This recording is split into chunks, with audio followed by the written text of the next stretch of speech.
Dear viewers, আসসালামু আলাইকুম। আশা করি আপনারা সকলে খুব ভালো আছেন। আজকে আমি আপনাদেরকে পেঁয়াজু তৈরি করে দেখাবো। এই পেঁয়াজুটি তৈরি করার জন্য প্রথমে আমি নিয়েছি খেসারির ডাল বাটা হাফ কাপ, মসুরির ডাল বাটা হাফ কাপ। আমি এই দুটি ডালকে আলাদাভাবে 2 ঘন্টা ভিজিয়ে রেখেছিলাম ঠান্ডা পানি দিয়ে। তারপরে পরিষ্কার করে ধুয়ে পাটায় বেটে নিয়েছি। আর খুব মিহি করে বাটিনি, একটু ডালগুলো আস্ত আস্ত আছে, এর জন্যই পেঁয়াজুটি খুব মজা হবে। এখন অন্য উপাদানগুলো মিক্স করে নেওয়ার পালা।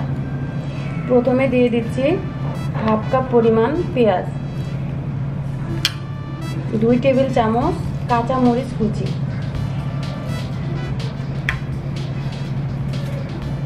হাফ চা চামচ লবণ, হাফ চা চামচ ধনিয়া গুঁড়া,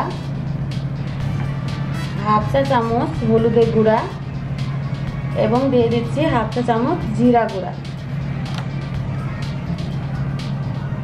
এবার একটু মেখে নিচ্ছি।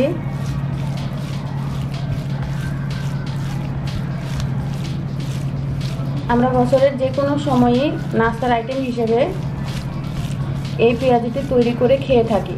বিশেষ করে পবিত্র রমজানে ইফতারির টাইমে আমাদের জনপ্রিয় আইটেম হিসেবে এটি বিবেচিত।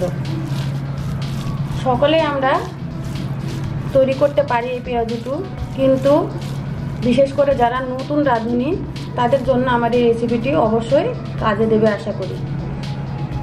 ডালগুলো মিহি করে না বাটার কারণে একটু ছাড়া ছাড়া মনে হচ্ছে। এটাকে একটু জমাট বাঁধানোর জন্য আমি 1 চা চামচ বেসন নিয়েছি। বেসনের পরিমাণ খুবই কম, শুধু একটু আঠালো হওয়ার জন্য নিয়েছি।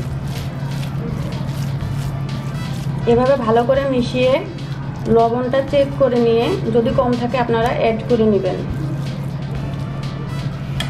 এবারে দিয়ে দিচ্ছি 1 চা চামচ ধনিয়া পাতা কুচি। ধনিয়া পাতাগুলো অন্য উপাদানের সাথে মেখে ভালো করে মিশিয়ে নিচ্ছি।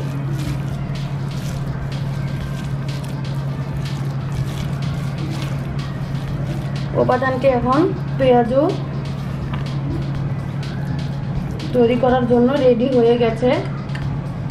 এবারে আমি ভেজে নেওয়ার জন্য প্রয়োজনীয় তেল নিয়ে তার মধ্যে অল্প অল্প করে শেপ তৈরি করে নিয়ে একটু সময় করে ভেজে নেব। উপাদানগুলোর থেকে অল্প একটু হাতে নিয়ে এভাবে একটু জমাট বেঁধে নেওয়ার চেষ্টা করতে হবে। তারপর একটু বলের মতো হলে হালকা আঙুল দিয়ে চেপে দিলে পেঁয়াজুর আকার হয়ে যাবে। এতে পেঁয়াজের পরিমাণ বেশি থাকে বিধায় খুবই মোলায়েম হয় না, দেখতে একটু চারিদিকে এবড়ো থেবড়ো থাকে। সাধারণত চারিদিকে পেঁয়াজ বের হয়ে থাকে, ওটাই একটি পেঁয়াজুর বিশেষত্ব।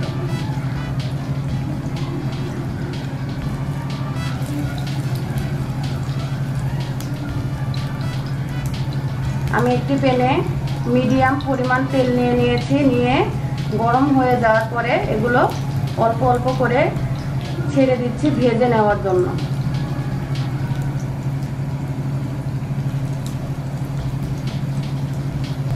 এক পিঠ মিডিয়াম আঁচে ভেজে নিয়েছি। এখন আস্তে আস্তে উল্টিয়ে দেব। খুবই সাবধানে উল্টাতে হবে, তা না হলে ভেঙে যাবে।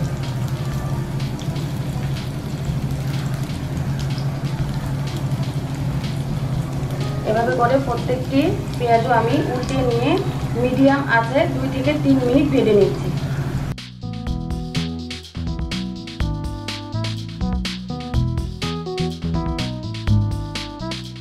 আমার পেঁয়াজগুলো খুব সুন্দরভাবে ভেজে নেওয়া হয়ে গেছে। আপনারাও একটু সময় নিয়ে ভেজে নেবেন, তা না হলে কাঁচা ডাল বাটা দিয়ে তৈরি করেছি, ভিতরে কাঁচা থেকে যাবে। এভাবে ভেজে নেওয়ার পরে ঠিক এরকম কালার হলে একটি টিস্যুর উপরে তেলটাকে একটু ঝরিয়ে নিয়ে তুলে নেবেন। আমি প্রত্যেকটি পেঁয়াজু এভাবে করে তুলে নিয়ে আপনাদেরকে পরিবেশন করে দেখাচ্ছি। তৈরি করে ফেললাম সুস্বাদু পেঁয়াজু। আপনারা অবশ্যই বাসায় ট্রাই করবেন। আমার এই পেঁয়াজের ভিডিওটি যদি আপনাদের ভালো লেগে থাকে তাহলে প্লিজ লাইক, শেয়ার, কমেন্ট করতে ভুলবেন না। আপনার ফ্যামিলি মেম্বার এবং ফ্রেন্ডদের সাথে এটা শেয়ার করবেন অবশ্যই। আমার চ্যানেলটি সাবস্ক্রাইব না করলে দয়া করে সাবস্ক্রাইব করবেন। আজকে বিদায় নিচ্ছি, আপনাদের কাছে যেন আবার আমি হাজির হতে পারি সেই জন্য দোয়া করবেন।